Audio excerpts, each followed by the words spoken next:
work on it. Absolutely. Yep, that's a very important role. But as we close, perhaps on this point, Dr. Vicky, just to wrap that point, you spoke about diversification.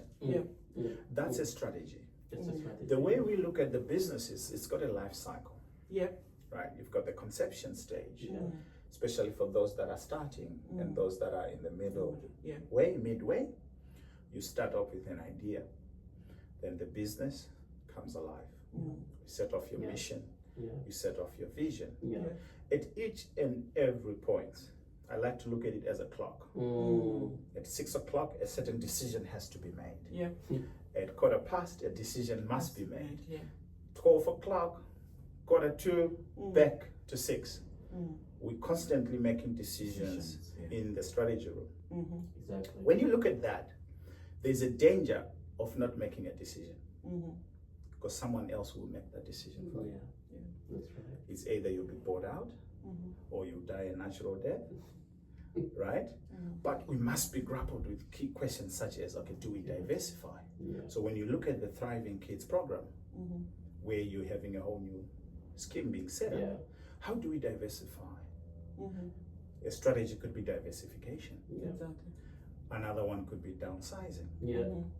Who knows? Each and every person is at a different stage, or every business is at a different stage. Another one could be perhaps merger. We have seen quite a lot of acquisitions and mergers at the moment. You would remember just at the peak of NDIS inception, you had Karingo and Lawrence coming up, with another organization, those with the age gap background and others with disability background. The biggest one that we have witnessed so far is the Berry Street and Urala. So when you look at that from a strategy room, examine that decision. That will point you somewhere there. There's a reason why the board at Urala and Berry Street came up with that decision. Strategic alignment. How about maybe the care partners merging with? You see, that's a beautiful. That's what we're talking about. We have to look at scenarios. So when you're looking at scenarios, so what I'm hearing here is it's not about competition. It's about collaboration. Strategically. And Habib raised a very important point there. You spoke about longevity, even though you didn't mention the word. Why is it that if you're reading the story of Anecto, you hear that they've been operating for 75 years, 86 years. And where are they now? What kept them long, right? Nothing lives forever. We must come to terms with that. But it's how long do you stay? Exactly. Right? Majority of the businesses, they're closing at 3 years. So the first year, the birthday for every new startup is 3 years. Right? If we cross over the 3 years, that means we have celebrated our birthday. So yes, the business can be sustainable in the first 2 years. You can make all that profit and all of that, provided you do due diligence and you make the right decisions.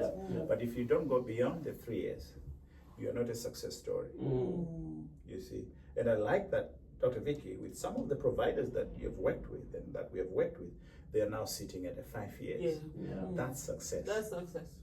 Right, that's success. So the key question now is how far do we keep going? I could be testimonial for you to. Exactly. Absolutely. Yeah, because I chose to submit to you guys. That's 5 years. So I learned what I didn't know. If I wouldn't come to your side into that strategy room, wouldn't happen for me because I've got no idea. Absolutely. And long life learning. Not equipped at all. Long life learning is key, right?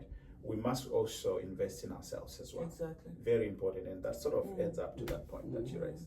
Over to you, Dr. And lastly, there's something that I've been thinking of us putting it together to do. Boot camp for directors. Absolutely. Boot camp for directors. At that boot camp, we talk more about all these things. Absolutely.